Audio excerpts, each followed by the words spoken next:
Welcome to one nation Telugu news. ముందుగా headlines చూద్దాం. అసెంబ్లీలో బడ్జెట్ ప్రవేశపెట్టిన ఆర్థిక మంత్రి బట్టి విక్రమార్క ప్రజల కోసం ఎన్ని కష్టాలైనా ఓర్చుకోవడానికి తమ ప్రభుత్వం సిద్ధమని వెల్లడి.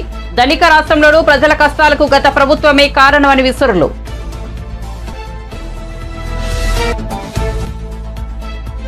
పొత్తులపై వ్యతిరేక వ్యాఖ్యలొద్దు తమ పార్టీ నేతలకు స్పష్టం చేసిన పవన్ కళ్యాణ్. పార్టీ నేతలు భావోద్వేగ ప్రకటనలు చేయవద్దని సూచన.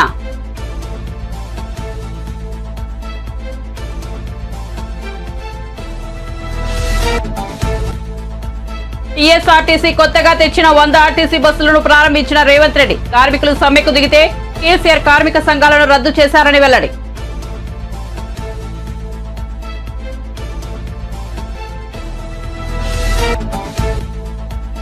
పార్లమెంటులో శ్వేతపత్రం విడుదల చేసిన నిర్మలా సీతారామన్. ఏపీలో అత్యధికంగా అవినీతి జరిగిందన్న టీడీపీ ఎంపీ రామ్మోహన్.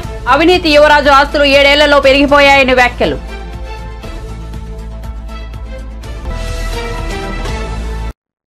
ఇక వార్త వివరాల్లోకి వెళ్తే తెలంగాణ ప్రజల ఆకాంక్షలు నెరవేర్చడమే లక్ష్యంగా రేవంత్ రెడ్డి ప్రభుత్వం పనిచేస్తుందని, ప్రజల కోసం ఎన్ని కష్టాలైనా ఓర్చుకోవడానికి సిద్ధమని ఆర్థిక మంత్రి ఉప ముఖ్యమంత్రి బట్టి విక్రమార్క పేర్కొన్నారు.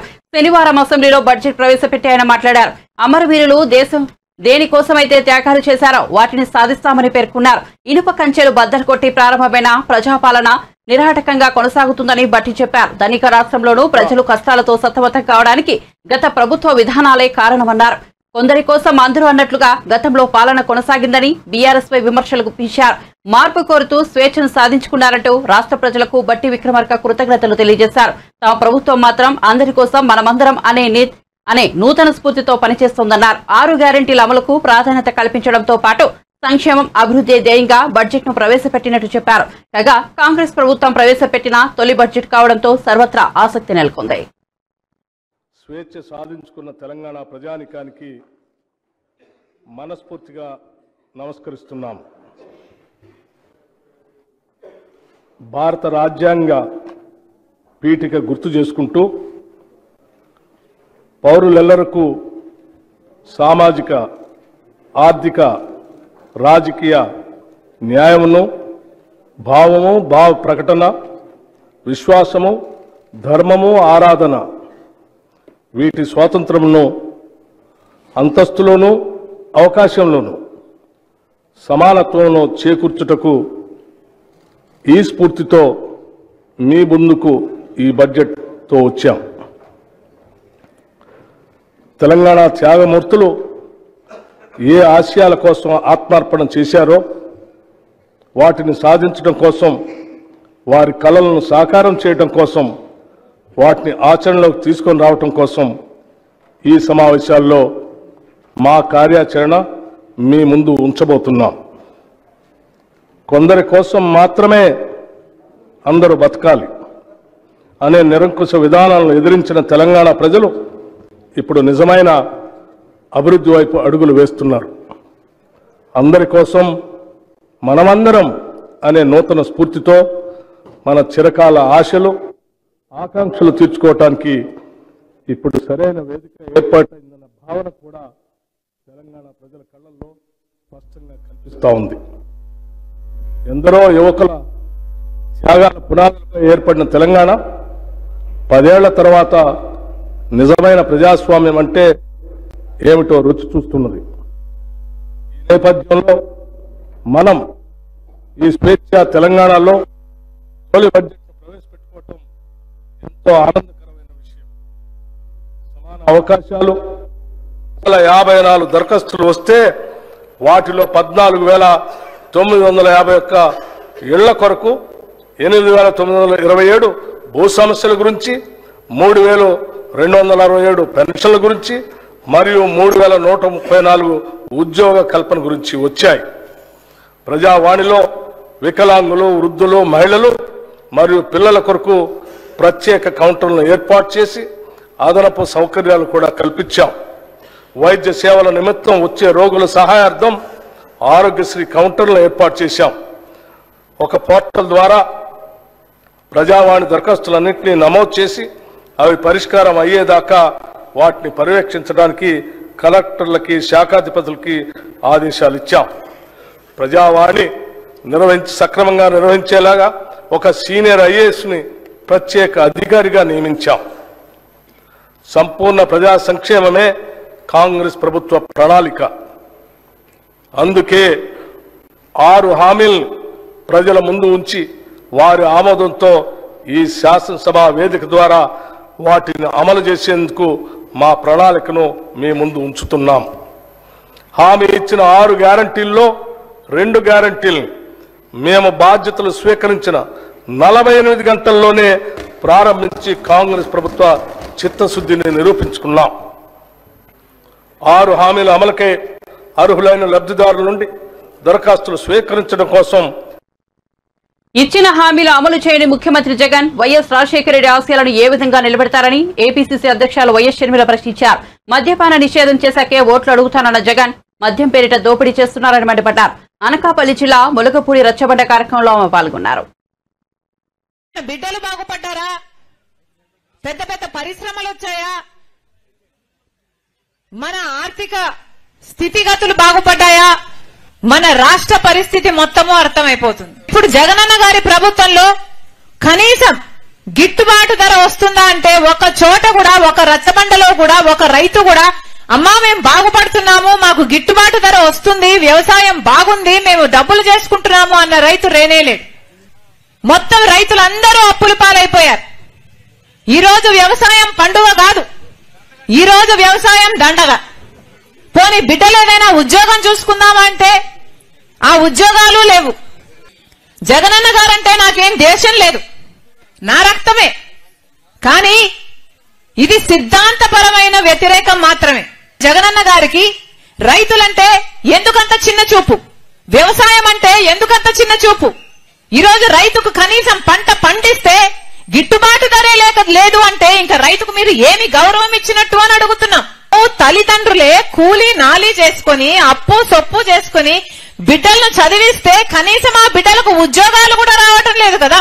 పెద్ద పెద్ద పరిశ్రమలు ఎందుకు రాలేదు? ఎందుకంటే మనకు ప్రత్యేక హోదా లేదు కాబట్టి. ఈ 5 సంవత్సరాలుగా ఒక్కసారైనా మాకు ప్రత్యేక హోదా లేకపోతే మేము ఇక్కడ నుంచి కదిలేది లేదు అని 25 మంది ఎంపీలు ఉన్నారే మన ఆంధ్ర రాష్ట్రానికి. ఆ రోజు జగనన్న గారు చెప్పలేదా? ఆ రోజు జగనన్న గారు చెప్పిన మాట, రండి మూకుమ్మడిగా రాజీనామాలు చేద్దాం, మనకు ప్రత్యేక హోదా ఎందుకు రాదు అని చెప్పాడు జగనన్న గారు ప్రతిపక్ష నాయకుడిగా. మరి ఇప్పుడు ముఖ్యమంత్రిగా ఉన్నాడు కదా, మరి ఎందుకు చేయలేదు మూకుమ్మడి రాజీనామాలు? ఒక్క ఎంపీ అయినా రాజీనామా చేశాడా? ఒక్కరైనా కొట్లాడారా? 25 ఎంపీలు ఉన్నారు ఆంధ్ర రాష్ట్రానికి. ప్రతి దానికి బీజేపీ పార్టీకి వంత పలుకుతారు, ప్రతి బిల్లుకు మద్దతు ఇస్తారు. ఎందుకని? మన రాష్ట్రాన్ని వాళ్ళంత చిన్న చూపు చూసినప్పుడు, మనకు ఒక్క వాగ్దానం కూడా వాడు నిలబెట్టుకోనప్పుడు మనం ఎందుకు వాళ్ళకు వంగి వంగి దండాలు చేస్తున్నాం? ఎందుకు సాష్టాంగ పడుతున్నారు? ఎందుకు ప్రజల ప్రయోజనాలను తాకట్టు పెడుతున్నారు? మనకే గనక ప్రత్యేక హోదా వచ్చుంటే మనకు పెద్ద పెద్ద పరిశ్రమలు వచ్చేవి. కనీసం పట్టుమని 10 కొత్త పరిశ్రమలే లేవు, మన బిడ్డలకు ఉద్యోగాలు లేవు. ఆఖరికి ఏమవుతుందంటే ఉద్యోగాలు ఇక్కడ లేక మన బిడ్డలంతా వలస వెళ్ళిపోతారు. ఇదేనా మనకు కావాల్సింది? యువతే లేని రాష్ట్రంగా తయారైతుంది ఆంధ్ర రాష్ట్రం. ఇదేనా మనకు కావాల్సింది? ఏం చెప్పాడు జగనన్న గారు? జాబ్ నోటిఫికేషన్, జాబ్ క్యాలెండర్ ప్రతి జనవరి 1st కు వేస్తామన్నారు కదా. మరి ఎన్నిసార్లు వేశారు? ఒక్కటంటే ఒక్కటైనా వేశారా? మరి ఈ రోజు 30,000 ఉద్యోగాలు ఖాళీగా ఉంటే మీరు మెగా డిఎస్సి 25,000 ఉద్యోగాలు ఇస్తాము అని మీరే మాట చెప్పాక, వాగ్దానం చేశాక ఈ రోజు మెగా డిఎస్సి లేదు, ఒక దగా డిఎస్సి అని 6,000 ఉద్యోగాలకు ఇప్పుడు నోటిఫికేషన్ వేస్తాడట. ఎప్పుడు? ఇక 2 నెలలు ఉంది ఎలక్షన్లు. అప్పుడు ఇన్నాళ్ళు నిద్రపోయారా? కుంభకర్ణులా మీరు? ప్రజల గురించి ఎప్పుడు ఆలోచన చేశారు? మీరా రాజశేఖర రెడ్డి గారి ఆశయాలను నిలబెట్టేది? మద్యపాన నిషేధం అని చెప్పలేదా? మరి మద్యపాన నిషేధం అని ఎందుకు చేయలేదు? ఏం చెప్పాడు జగనన్న గారు? మద్యం అనేది లేకుండా చేస్తాను అన్నాడు. మద్యం అనేది లేకుండా చేశాక ఆ తర్వాత వచ్చి మిమ్మల్ని ఓట్లు అడుగుతాను అన్నాడు. గుర్తుందమ్మా? మద్యపాన నిషేధము నేను మేనిఫెస్టోలో పెడుతున్నాను, నాకు మేనిఫెస్టో అంటే బైబిల్, ఖురాను, భగవద్గీతతో సమానం అని చెప్పాడే. మరి ఏమైంది? మాట తప్పని మడమ తిప్పని రాజశేఖర రెడ్డి కొడుకు అని చెప్పుకుంటున్నారు. మరి మీరు మాట ఎందుకు తప్పారు? ఎక్కడుంది మద్యపాన నిషేధం? మద్యపాన నిషేధం లేకపోగా ఈరోజు సర్కారే మద్యం అమ్ముతుంది. వాళ్ళు అమ్మిందే కొనాలి. వాళ్ళకి ఎంతకు అమ్ముతే అంతకే కొనాలి. వాళ్ళు రెట్టింపు ధర పెడితే రెట్టింపు ధరకు కొనాలి. వాళ్ళు బూమ్ బూమ్ అమ్మితే బూమ్ బూమ్ కొనాలి. వాళ్ళు స్పెషల్ స్టేటస్ అమ్మితే స్పెషల్ స్టేటస్ కొనాలి. వాళ్ళు మెగా డిఎస్సి కూడా మెగా డిఎస్సి అమ్మితే మెగా డిఎస్సి కొనాలి. జనసేన పార్టీ అధినేత పవన్ కళ్యాణ్ రాజకీయ పొత్తులపై జన సైనికులకు హితోపదేశం చేశారు. రాష్ట్ర విస్తృత ప్రయోజనాల కోసమే పొత్తులు అని పేర్కొన్నారు. పొత్తులపై పార్టీ విధానాలకు భిన్నంగా వ్యాఖ్యలు వద్దు అని స్పష్టం చేశారు. ఈ మేరకు పవన్ కళ్యాణ్ ఒక ప్రకటన విడుదల చేశారు. జనహితానికి రాష్ట్ర సమగ్ర అభివృద్ధికి జనసేన పార్టీ ప్రథమ ప్రాధాన్యమిస్తుంది. విస్తృతమైన రాష్ట్ర ప్రయోజనాలను దృష్టిలో ఉంచుకుని ఏపీ సమగ్ర అభివృద్ధి ప్రజా సంక్షేమం కోసం పొత్తుల దిశగా ముందుకు వెళ్తున్నామని ఆయన పేర్కొన్నారు. ప్రస్తుతం పొత్తులకు సంబంధించిన చర్చలు కొనసాగుతున్న ఈ దశలో జనసేన పార్టీ నేతలు భావోద్వేగాలతో ఎలాంటి వ్యాఖ్యలు చేయవద్దన్నారు. పార్టీ విధానాలకు భిన్నమైన అభిప్రాయాలను ప్రచారం చేయవద్దన్నారు. ఇటువంటి ప్రకటన వల్ల రాష్ట్ర ప్రయోజనాలకు విఘాతం కలిగించిన వారవుతారన్నారు. తెలంగాణ ఉద్యమంలో ఆర్టీసీ కార్మికులది కీలక పాత్ర అని సీఎం రేవంత్ రెడ్డి అన్నారు. ప్రభుత్వ హామీని తొలిసారి అమలు చేసింది ఆర్టీసీ కార్మికులేనని తెలిపారు. టీఎస్ఆర్టీసీ కొత్తగా తెచ్చిన 100 ఆర్టీసీ బస్సులను సీఎం ప్రారంభించారు. ఈ సందర్భంగా ఆయన మాట్లాడుతూ రాష్ట్రం ఏర్పడితే తమ సమస్యలు పరిష్కారం అవుతాయని ఆర్టీసీ కార్మికులు భావించారని, కానీ అలా జరగలేదని చెప్పారు. సమస్యల పరిష్కారం కోసం కార్మికులు చేసిన ఆందోళనలో 36 మంది చనిపోయారని చెప్పారు. నువ్వు ఎప్పుడంటే అప్పుడే మేడిగడ్డ చూసొద్దామా కేసీఆర్ కు సీఎం రేవంత్ రెడ్డి సవాల్ విసిరారు. సమ్మెకు దిగారని, ఆర్టీసీ కార్మిక సంఘాలను అప్పటి నుంచి సీఎం కేసీఆర్ రద్దు చేశారని రేవంత్ రెడ్డి పేర్కొన్నారు. ప్రొఫెసర్ కోదండరామ్ గారిని పొలిటికల్ జేఏసీ చైర్మన్ గా నియమించి వారి నేతృత్వంలో సకల జనుల సమ్మెకు పిలుపునిచ్చి ఆనాడు ఆ పిలుపుని అందుకొని వేలాది మంది ఆర్టీసీ కార్మికులు ఉద్యమం బాటలో నడిచి రాష్ట్రం నలుమూలల రవాణా సౌకర్యాన్ని స్తంభింపజేసి మీతో పాటు సింగరేణి కార్మికులు, విద్యుత్ కార్మికులు, కుల సంఘాలు, తెలంగాణ సమాజమంతా అండగా నిలబడి ఆనాడు తెలంగాణ రాష్ట్ర సాధనలో మీ వంతు పాత్ర పోషించింది. కాబట్టి ఈరోజు తెలంగాణ రాష్ట్రంలో మనం నిలబడి 100 బస్సుల ప్రారంభోత్సవ కార్యక్రమాన్ని జరుపుకుంటున్నాం.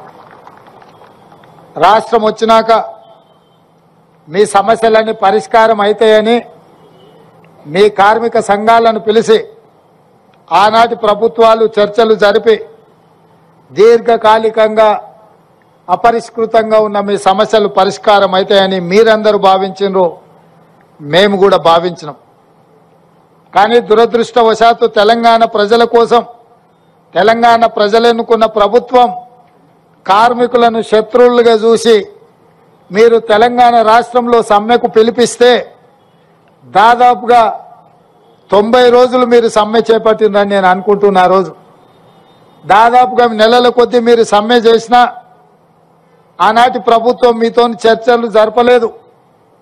36 మంది కార్మికులు తెలంగాణ రాష్ట్రంలో సమ్మె సందర్భంగా చనిపోయినరు.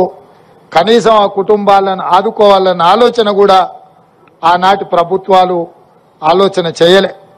మీ కార్మికుడే ఖమ్మం జిల్లా వాసి పెట్రోల్ పోసుకొని తగలబెట్టుకున్నప్పుడు అతను చావు బతుకుల మధ్యలో ఉంటే ఓవైసీ హాస్పిటల్లో మేమందరం వచ్చి ఆ కార్మికును పరామర్శించడం జరిగింది.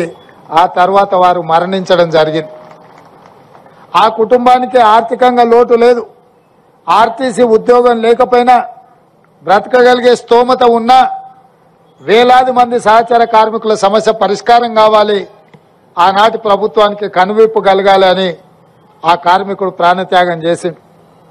అయినా మీ కార్మిక సంఘాలను రద్దు చేసిండు తప్ప కార్మిక సంఘాలతోని ఆనాటి ప్రభుత్వం చర్చలు జరిపే ప్రయత్నం చేయలేదు. మీ సమస్యను పరిష్కరించాలన్న ఆలోచన చేయలే. నాకు తెలిసి ఆ రోజే మీ సంఘాలను రద్దు చేసి మీ కార్మికుల సమస్యలను చర్చల ద్వారా పరిష్కరించని ప్రభుత్వాన్ని రద్దు చేయాలని ఆ రోజే మీరు సిద్ధమైనరు.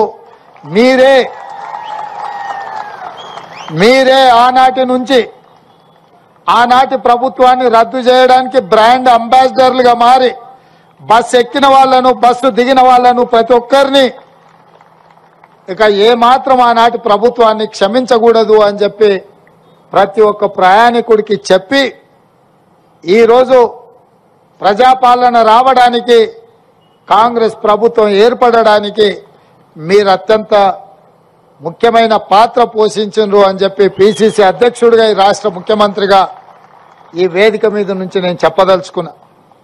అందుకే మిత్రులారా, ఎన్నికల సందర్భంగా మేము ఎన్నికల మేనిఫెస్టోలో పెద్దలు శ్రీధర్ బాబు గారు ఆడబిడ్డలందరినీ కూడా ఉచిత బస్సు రవాణా సౌకర్యాన్ని ఏర్పాటు చేయాలి అని వారు నిర్ణయించారు.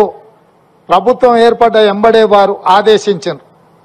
7 తారీఖు నాడు ఎల్బీ స్టేడియంలో మేము ప్రమాణ స్వీకారం చేస్తే 9 తారీఖు నాడు 48 గంటల్లోపే ఈ కార్యక్రమాన్ని ప్రారంభించాలి అని చెప్పి మీ అధికారులకు మీ ఎండీకి పిలిచి మాట్లాడితే తప్పకుండా ఏర్పాట్లు చేస్తామన్నారు. 48 గంటల్లోనే శ్రీమతి సోనియా గాంధీ గారు హైదరాబాద్కు వచ్చి ఇచ్చిన హామీని, మొట్టమొదటి హామీని అమలు చేసిన చరిత్ర ఆర్టీసీ కార్మికులది. ఈరోజు రాష్ట్రంలో కానీ జరుగుతున్న శాసనసభలో 15,21,00,000 మంది ఆడబిడ్డలు ఆర్టీసీలో ఉచిత బస్సు రవాణా సౌకర్యాన్ని వినియోగించుకున్నారు. దీనికి దాదాపుగా 531 కోట్ల రూపాయల ఖర్చు అయింది అని చెప్పి లెక్కలు చెప్తున్నాయి. రవాణా ఏర్పాట్లు అమలు చేసింది మీరైతే మీకు అవసరమైన నిధులు బట్టి విక్రమార్క గారు ఈ సంస్థ లాభాలలో నడవాలి, కార్మికుల జీత భత్యాలు 1 తారీఖున వాళ్ళ ఖాతాలో పడాలి అన్న ఆలోచనతోటి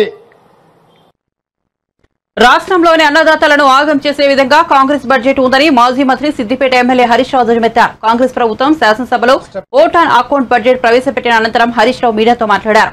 రైతులకు చాంతాడంత చేస్తామని చెప్పి చెండాడంత కూడా నిధులు కేటాయించలేదని హరీష్ రావు దుర్మెత్తారు. రైతులను ఆగం చేసేలా ఈ బడ్జెట్ ఉందన్నారు. రాష్ట్ర బడ్జెట్ తెలంగాణ ప్రజలను తీవ్ర నిరాశపరిచిందన్నారు. రాష్ట్రంలో ప్రజాపాలన అభాసుల పాలైందన్నారు. కాంగ్రెస్ మేనిఫెస్టోలో ప్రతిరోజు సీఎం ప్రజా దర్బార్ నిర్వహిస్తామన్నారు. ప్రభుత్వం ఈరోజు ప్రవేశపెట్టినటువంటి బడ్జెట్ ఎంతో ఆశగా ఎదురు చూస్తున్నటువంటి రైతులు, మహిళలు, నిరుద్యోగ యువత, రాష్ట్ర ప్రజలందరినీ కూడా తీవ్ర నిరాశపరిచింది. వాగ్దాన భంగంతోనే ప్రజాపాలన మొదలైంది. ఇవాళ దానికి బడ్జెట్ కూడా అద్దం పడతా ఉంది. మీరు చూశారు, ఈరోజు నిన్న కూడా మేము శాసనసభలో మాట్లాడాం. ప్రజాపాలన అనేటువంటిది అభాసు పాలైంది. ఒక్కరోజు ముఖ్యమంత్రి గారు పోయారు, 3 రోజులు మంత్రులు పోయారు, తర్వాత అవుట్సోర్సింగ్ ఉద్యోగులకు పరిమితమైందని నిన్న శాసనసభలో కూడా చెప్పాం. అదేదో చాలా గొప్పగా జరుగుతుందని వాళ్ళు చెప్పే ప్రయత్నం చేశారు. ఇలా మీరు కాంగ్రెస్ పార్టీ మేనిఫెస్టోలో చూస్తే, ఇది కాంగ్రెస్ పార్టీ మేనిఫెస్టో, ఇందులో చాలా స్పష్టంగా చెప్పారు ఏంటంటే, గత కాంగ్రెస్ ప్రభుత్వ హయాంలో మాదిరిగా ముఖ్యమంత్రి క్యాంపు కార్యాలయంలో ప్రతిరోజు ప్రజా దర్బార్ నిర్వహిస్తాం. అంటే సీఎం గారే స్వయంగా ప్రతిరోజు ప్రజా దర్బారు నిర్వహిస్తాం.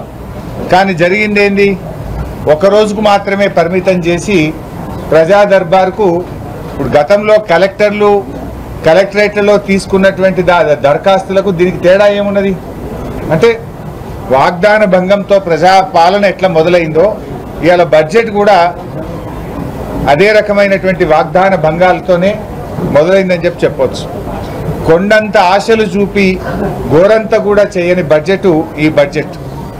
గ్యారంటీల అమలు విషయంలో ప్రజలకు ఒక స్పష్టత ఇవ్వలేకపోయినారు, నమ్మకం కూడా ఇవ్వలేకపోయినారు. ముఖ్యంగా గౌరవ కేసీఆర్ గారు రైతును రాజు చేసేందుకు కేసీఆర్ గారు ప్రభుత్వం కష్టపడితే, కాంగ్రెస్ పార్టీ ఈ ప్రభుత్వం ప్రవేశపెట్టిన బడ్జెట్ అన్నదాతల్ని ఆగం చేసే విధంగా ఉన్నది. ఎన్నికల ప్రచారంలో రైతులకు కాంగ్రెస్ చెప్పిందేమో చాంతాడంత, బడ్జెట్లో ఇచ్చిందేమో చెంచాడంత. రైతు భరోసా ఇస్తామని చెప్పి ఇవాళ రైతులకు బడ్జెట్లో నామమాత్రపు కేటాయింపు ఇచ్చారు. అంకెలు మార్చి ఆంక్షలు పెట్టి అన్నం పెట్టే రైతన్న నోట్లో మట్టి కొట్టే విధంగా ఈ బడ్జెట్ ఉంది. రైతు బంధుకు రామ్ రామ్ పలికేటట్టు, రుణమాఫీకి మొండి చేయి చూపేటట్టు, పంటల బోనస్ బోగస్ అన్నట్లుగా ఈరోజు బడ్జెట్లో కేటాయింపులు ఉన్నాయి. ఎందుకు ఈ మాట అంటున్నామంటే, ఆర్థిక మంత్రి గారు స్వయంగా బడ్జెట్ చదివేటప్పుడు ఏమన్నారంటే వ్యవసాయ రంగానికి ఈ బడ్జెట్లో 19,746 కోట్లు పెట్టినామన్నారు. ఈ 19,746 కోట్లలో ఎస్టాబ్లిష్మెంట్ ఉంటుంది కదా, జీతాలు ఎస్టాబ్లిష్మెంటే 3,000 కోట్లు పోతుంది. ఇక మిగిలేదంత 16,000 కోట్లు. మరి 16,000 కోట్లలో రైతు భరోసా ఎట్లా వస్తుంది, రుణమాఫీ ఎట్లా చేస్తారు, రైతు బీమాకు నిధులు ఎక్కడివి, బోనస్ ఎట్లా అమలు చేస్తారు, మరి అదేవిధంగా పంటల బీమా ఎట్లా చేస్తారు, ఫామ్ మెకనైజేషన్ కు నిధులు ఎక్కడివి అంటే మొత్తంగా ఈ రైతులకు మొండి చేయి చూపించింది కాంగ్రెస్ పార్టీ. తెలంగాణలో కృష్ణా నదిపై ఉన్న ప్రాజెక్టులను కృష్ణా రివర్ బోర్డు మేనేజ్మెంట్ కి అప్పగించలేదని రాష్ట్ర నీటిపారుదల శాఖ మంత్రి ఉత్తమ్ కుమార్ రెడ్డి అసెంబ్లీలో చెప్పారు. ఈ విషయమే శుక్రవారం ఉత్తమ్ అసెంబ్లీలో మాట్లాడారు. బీఆర్ఎస్ వాళ్ళు ఎక్కడి నుంచి మినిట్స్ తెచ్చి సమాధానం చెప్పవలసిందిగా మమ్మల్ని అడిగితే ఎలా అని ప్రశ్నించారు. కృష్ణా నదిలో వాటా వదులుకున్నది బీఆర్ఎస్ ప్రభుత్వమే. కృష్ణా నీటిని ఏపీకి తరలించే ఒప్పందం ప్రగతి భవన్లోనే జరిగిందా లేదా కేసీఆర్ హయాంలోనే తెలంగాణ రైతాంగానికి అన్యాయం జరిగిందని ఉత్తమ్ మండిపడ్డారు. ఇప్పుడు కృష్ణా నదీ జలాలపై గౌరవ ప్రతిపక్ష శాసనసభ్యులు హరీష్ రావు గారు, గతంలో ఇరిగేషన్ మినిస్టర్, వారు కొన్ని విషయాలు చెప్పారు. నేను ఈరోజు శాసనసభ ద్వారా యావత్ తెలంగాణ ప్రజానీకానికి తెలియజేస్తున్నా, తెలంగాణ రైతాంగం తెలియజేస్తున్నా, ఈ ప్రభుత్వం రేవంత్ రెడ్డి గారి నాయకత్వంలో ఈ ప్రభుత్వం మేము కృష్ణా నదిపై ప్రాజెక్టులు ఎవరికి అప్పచెప్పలేదు, అప్పచెప్పే ప్రసక్తే లేదు. మీరు ఎక్కడి నుంచో మినిట్స్ తీసుకొచ్చి చదివి మేమేదో చేసినాం అంటే దానికి మేమెందుకు జవాబు చెప్తాము. ఇంకోటి స్పీకర్ సార్, మీ ద్వారా యావత్ తెలంగాణ ప్రజానీకానికి తెలియజేస్తున్నాం, ఏమైనా తెలంగాణలో కృష్ణా నదీ జలాల విషయంలో తెలంగాణకి అన్యాయం జరిగిందంటే ఆనాటి టీఆర్ఎస్ ప్రభుత్వం వల్ల. ముఖ్యమంత్రి గారు చెప్తున్న విషయం నేను మళ్ళీ రిపీట్ చేస్తున్నా. సాంప్రదాయంగా water share allotment is based on catchment area, is based on drought prone area, is based on population. ఈ అన్ని పారామీటర్స్ లో కృష్ణా నదీ జలాలపై తెలంగాణకి రావాల్సిన 68 to 70% వాటా వాళ్ళు వదులుకొని 2014 నుంచి 2014-15 నుంచి పోయిన సంవత్సరం వరకు తెలంగాణకి 299 టీఎంసీలు, 512 టీఎంసీలు ఆంధ్ర ఒప్పుకుంది గత టీఆర్ఎస్ ప్రభుత్వం. ఈ వాటా ఒప్పుకొని శాశ్వతంగా తెలంగాణకి అన్యాయం జరిగింది మీ ప్రభుత్వంలోనే. ఇప్పుడు ఇది నేను చెప్తున్న విషయం కూడా కాదు. నామా నాగేశ్వరరావు గారు నిన్న పార్లమెంట్ లో అడిగిన ప్రశ్నకి కేంద్ర ప్రభుత్వం ఇచ్చిన జవాబు ఆనాటి 2 ప్రభుత్వాలు ఒప్పుకున్నాయి. This is the biggest damage, serious damage to interest of Telangana farmers. అదేవిధంగా మీరు హరీష్ రావు గారు, మీకు తెలుసు ఎన్ని విధాలుగా కృష్ణా నదీ జలాలపై తెలంగాణకు అన్యాయం మీ 10 ఏళ్లలో జరిగింది. Definitely, Speaker sir, we should have a separate discussion on Krishna waters in this house. No, let me just summarize. వీరి హయాంలో కేసీఆర్ గారు ముఖ్యమంత్రి ఉండగా తెలంగాణ రాష్ట్రానికి అన్యాయం చేస్తూ ఆంధ్రప్రదేశ్ ప్రభుత్వం రాయలసీమ లిఫ్ట్ ఇరిగేషన్ స్కీమ్ కింద 8 TMC per day 8 TMC per day తీసుకుపోవడానికి వీళ్ళు అనుమతిచ్చిండ్రు. దాని తర్వాత కేసీఆర్ గారు, జగన్మోహన్ రెడ్డి గారు ఏకాంత చర్చలు జరిపినరా లేదా, అక్కడనే ఈ కుట్ర జరిగిందా లేదా, యావత్ తెలంగాణ ప్రజానికానికి ఈ విషయం తెలియాలని చెప్పి మనవి చేస్తూ, స్పీకర్ సార్, నేను ఆన్ రికార్డ్ ఇరిగేషన్ మినిస్టర్గా ఈ హౌస్ కి తెలంగాణ ప్రజానికానికి తెలియజేస్తున్నా, కృష్ణా నదిపై ఉన్న ప్రాజెక్టులు కేఆర్ఎంబీకి అప్పజెప్పడానికి మేము ఒప్పుకోలేదు, ఒప్పుకోబోము అని చెప్పి కూడా మనం చేస్తాం. అదేవిధంగా ఇప్పుడు కృష్ణా నదీ జలాలపై గౌరవ ప్రతిపక్ష శాసనసభ్యులు హరీష్ రావు గారు, గతంలో ఇరిగేషన్ మినిస్టర్, వారు కొన్ని విషయాలు చెప్పారు. నేను ఈరోజు శాసనసభ ద్వారా యావత్ తెలంగాణ ప్రజానీకానికి తెలియజేస్తున్నా, తెలంగాణ రైతాంగం తెలియజేస్తున్నా, ఈ ప్రభుత్వం రేవంత్ రెడ్డి గారి నాయకత్వంలో ఈ ప్రభుత్వం మేము కృష్ణా నదిపై ప్రాజెక్టులు ఎవరికి అప్పచెప్పలేదు. తెలంగాణ శాసనసభలో ప్రభుత్వం ప్రవేశపెట్టిన ఓటాన్ అకౌంట్ బడ్జెట్ పై బీఆర్ఎస్ ఎమ్మెల్సీ కవిత స్పందించారు. పేర్లు చిహ్నాలు మారుస్తామని చెబుతున్న కాంగ్రెస్ ప్రభుత్వం హామీల అమలుకు పూర్తి కేటాయింపులు ఇవ్వలేదని విమర్శించారు. పథకాలకు పాత పేర్లు తీసి కొత్త పేరు పెట్టాలని, కాంగ్రెస్ ప్రభుత్వం ఓన్లీ నేమ్ చేంజర్ మాత్రమేనని, గేమ్ చేంజర్ కాదని కవిత వ్యాఖ్యానించారు. ఓటాన్ అకౌంట్ బడ్జెట్లో పూర్తి స్థాయి కేటాయింపులు ఉండకపోయినప్పటికీ కొత్త ప్రభుత్వం కాబట్టి సంపూర్ణంగా వారి యొక్క విధి విధానాలను రేపు ఫ్యూచర్లో రాష్ట్రంలో ఈ వచ్చే 5 సంవత్సరాల కోసం మరి ఎటువంటి కార్యాచరణ చేపడతారు, ఈ ప్రభుత్వం యొక్క ఓవరాల్ దృక్పథం ఏంటి అని తెలిసేటటువంటి బడ్జెట్ కాబట్టి మేము చాలా ఆశించినాం.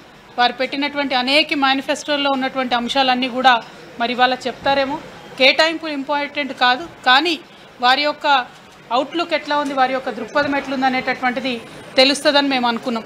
ఉదాహరణకు చెప్పాలంటే మైనార్టీ సంక్షేమం విషయంలో బోలెడని మాటలు ఇదివరకు వాళ్ళు మాట్లాడడం జరిగింది. ఇమాంలు మౌజాన్లకు 10,000 ఇస్తాం, 12,000 ఇస్తామని చెప్పడం జరిగింది. సపరేట్గా పిల్లల కోసం తోఫే తాలీం అనే కార్యక్రమాలు పెడతామని మేనిఫెస్టోలో చెప్పడం జరిగింది.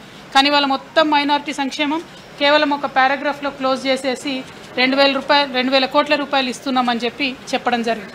అట్లా ఏదైనా కూడా మీదనే చెప్పిండ్రు తప్పితే సంపూర్ణంగా ఏదైతే ఎన్నికల ప్రచార సందర్భంగా మైక్రో లెవెల్ అంశాలు చెప్పిండ్రో వాటిని వేటిని కూడా బడ్జెట్లో పెట్టకపోవడం అన్నది ఈ ప్రభుత్వానికి చిత్తశుద్ధి లేదనేటటువంటి విషయాన్ని తెలియజేస్తూ ఉన్నది. అదేవిధంగా ఈ పేర్లు మారుస్తాం, ఆ చిహ్నాలు మారుస్తాం అనే అంశాలకు ఇచ్చినటువంటి ప్రాధాన్యత, మరి ఇదివరకు చేసినటువంటి వాగ్దానాలు వాటికి సంబంధించినటువంటి కేటాయింపులపై పెట్టకపోవడం అన్నటువంటిది శోచనీయంగా మేము భావిస్తూ ఉన్నాం. ఓవరాల్గా ఈ రాష్ట్రంలో కొత్తగా ఏర్పడినటువంటి ప్రభుత్వం పాత పేర్లను మార్చి కొత్త పేర్లను పెడతామంటున్నారు తప్పితే ప్రగతి యొక్క గేర్లు మార్చేటటువంటి విధానాన్ని వాళ్ళు ఎన్నుకోలేదు. అంటే it is just a name changing government, not a game changing government అని ఈ బడ్జెట్ చూస్తుంటే అర్థమవుతా ఉన్నది. ప్రధానంగా మహిళలకు, అదేవిధంగా యువతీ యువకులకు షాదీ ముబారక్ పేరు మీద ఇదివరకు 1,00,000 రూపాయలు కేసీఆర్ గారు ప్రభుత్వం ఇస్తే మేము అధికారంలోకి రాగానే 1,00,000 రూపాయలను 1 తులం బంగారం ఇస్తామని చెప్పినారు. అది ఆన్ గోయింగ్ ప్రోగ్రామ్, ఎంతమంది ఏంది అన్నది ఎస్టిమేషన్ ఉంటుంది, కానీ దాన్ని కనీసం మెన్షన్ చేయలేదు. అట్లానే షాదీ ముబారక్ 1,60,000 ఇస్తారని చెప్పారు, కనీసం అది మెన్షన్ చేయలేదు. ఆశా వర్కర్స్ ఉంటే మిమ్మల్ని గవర్నమెంట్ ఉద్యోగులుగా చేస్తాము, 18,000 జీతాలు ఇస్తామని చెప్పినారు, అది కనీసం మెన్షన్ చేయలేదు. కేటాయింపు చేయకపోయినా ఒక ప్రభుత్వం యొక్క కమిట్మెంట్ను, చిత్తశుద్ధిని చెప్పేటటువంటి ఒక డాక్యుమెంట్గా బడ్జెట్ని చూస్తాం. కాబట్టి మరి ఆ యొక్క ఈ బడ్జెట్ డాక్యుమెంట్లో ప్రభుత్వం యొక్క ఆ కమిట్మెంట్ లోపించిందని చెప్పి నేను భావిస్తూ ఉన్నాను. అదేవిధంగా అనేక వర్గాలకు సంబంధించినటువంటి సంక్షేమానికి సంబంధించి కూడా సంపూర్ణమైనటువంటి అంశాలను చర్చించకుండా ఎంతసేపు పోయిన ప్రభుత్వాలను విమర్శించడానికే ఈ బడ్జెట్ పరిమితం అవ్వడం అన్నది ప్రజలందరూ కూడా గమనించినారని చెప్పి నేను భావిస్తూ ఉన్నాను. జనరల్గా ఓటాన్ అకౌంట్ బడ్జెట్లో పూర్తి స్థాయి కేటాయింపులు ఉండకపోయినప్పటికీ కొత్త ప్రభుత్వం కాబట్టి సంపూర్ణంగా వారి యొక్క సర్వేలన్నీ టీడీపీ జనసేన కూటమికి అనుకూలంగా ఉండటంతో ఓటమి తప్పదని భావించిన సీఎం జగన్ ప్రతిపక్షాలను వేధింపులకు గురి చేస్తున్నారని నెల్లూరు రూరల్ ఎమ్మెల్యే కోటంరెడ్డి శ్రీధర్ రెడ్డి ఆరోపించారు. మాజీ మంత్రి నారాయణ నివాసం వైద్యశాలలో డ్రగ్స్ కంట్రోల్ అధికారుల దాడులను ఎమ్మెల్యే తీవ్రంగా ఖండించారు. అధికారం చేతిలో ఉందని ఇష్టారాజ్యంగా వ్యవహరిస్తే భయపడేవారెవరూ లేరని హెచ్చరించారు. ముఖ్యమంత్రి హుందాగా వ్యవహరించాలని హితవు పలికారు. రోజైనా నోటిఫికేషన్ వెలువడుతుంది అన్న వార్తలు ఉన్నాయి. ఏ సర్వేలు చేసినా రాష్ట్రంలో ఎన్నికల్లో తెలుగుదేశం పార్టీ, జనసేన ఘన విజయం ఖాయమని వస్తూ ఉన్నాయి. ఇండియా టుడే సీ ఓటర్ సర్వేలో కూడా తెలుగుదేశం పార్టీ, జనసేన ఘన విజయం ఖాయం. ఇవన్నీ వార్తలు చూసిన తర్వాత, సొంత సర్వేలు కూడా చూసుకున్న తర్వాత వైఎస్ఆర్ కాంగ్రెస్ పార్టీ ప్రభుత్వం ఓటమి తప్పదని భావించి ప్రజలని భయభ్రాంతులు చేసే రీతిలో, ప్రత్యర్థుల్ని భయభ్రాంతులు చేసే రీతిలో అధికారం చేతిలో ఉందని ఇష్టారాజ్యంగా వేధింపులకు పాల్పడుతూ ఉన్నాయి. రాష్ట్రం అంతా కూడా ఎక్కడికెక్కడ తెలుగుదేశం పార్టీ, జనసేన కావచ్చు, లేదా కాంగ్రెస్, బీజేపీ, లేదా ఏ రాజకీయ పార్టీ అయినా, సిపిఎం, సిపిఐ అనేక ప్రజా సంఘాలని వేధిస్తున్న తీరు. టీడీపీ యువఎంపీ కింజరపు రామ్మోహన్ నాయుడు లోక్సభలో కేంద్ర ఆర్థిక శాఖ మంత్రి నిర్మలా సీతారామన్ విడుదల చేసిన శ్వేతపత్రంపై మాట్లాడారు. 2014కి ముందు జరిగిన అవినీతి గురించి శ్వేతపత్రం విడుదల చేశారని, కానీ అత్యధికంగా అవినీతి జరిగిన ఆంధ్రప్రదేశ్ గురించి శ్వేతపత్రంలో ప్రస్తావించకపోవడం ఆశ్చర్యాన్ని కలిగిస్తోందని రామ్మోహన్ నాయుడు పేర్కొన్నారు. అవినీతికి రారాజు అనదగ్గ వ్యక్తి 2004 నుంచి 2014 వరకు ఏపీని పాలించారని, ఆ సమయంలోనే అవినీతి యువరాజు రాజకీయాల్లోకి వచ్చారని పరోక్ష వ్యాఖ్యలు చేశారు. 2004లో ఆ యువరాజు ఆస్తులు 1.70 కోట్లు మాత్రమేనని, కానీ 2004 నుంచి 2011 మధ్యలో ఆయన ఆస్తులు 356 కోట్లకు పెరిగాయని రామ్మోహన్ నాయుడు వివరించారు. కేవలం 7 ఏళ్లలోనే ఆయన ఆస్తులు అంతలా ఎలా పెరిగాయో తెలుసుకునేందుకు ఈ సభలో అందరూ ఆసక్తిగా ఉన్నారని వ్యాఖ్యానించారు. ఈడీ, ఐటీ, సిబిఐ కూడా ఇది ఎలా జరిగిందో తెలుసుకోవాలని కుతూహలంగా ఉన్నారని రామ్మోహన్ నాయుడు వ్యంగ్యం ప్రదర్శించారు. A part of a collective identity, but also in our name. Sir, no matter which part of the country we are talking about, I'm sure each party has a member who is named after Lord Ram. And I can proudly say my before connection with his ideals and morals own if everyone wouldn't have worked together. What is good and what is evil are relevant from education to foreign policy, from governance to communal harmony. Bulletin ముగించే ముందు headlines మరోసారి చూద్దాం. అసెంబ్లీలో budget ప్రవేశపెట్టిన ఆర్థిక మంత్రి బట్టి విక్రమార్క ప్రజల కోసం ఎన్ని కష్టాలైనా ఓర్చుకోవడానికి తమ ప్రభుత్వం సిద్ధమని వెల్లడి. ధనిక రాష్ట్రంలోనూ ప్రజల కష్టాలకు గత ప్రభుత్వమే కారణమని విసురులు.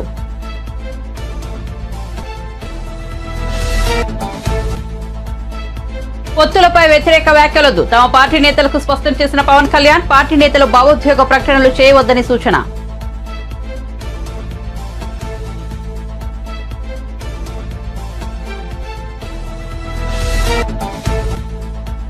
టీఎస్ఆర్టీసీ కొత్తగా తెచ్చిన 100 ఆర్టీసీ బస్సులను ప్రారంభించిన రేవంత్ రెడ్డి. కార్మికులు సమ్మెకు దిగితే కేసీఆర్ కార్మిక సంఘాలను రద్దు చేశారని వెల్లడి.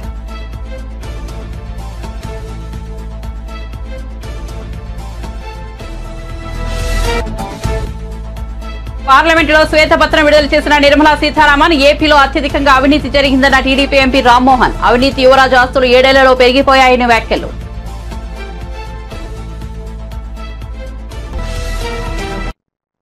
మరిన్ని అప్డేట్స్ కోసం చూస్తూనే ఉండండి వన్ నేషన్ తెలుగు న్యూస్.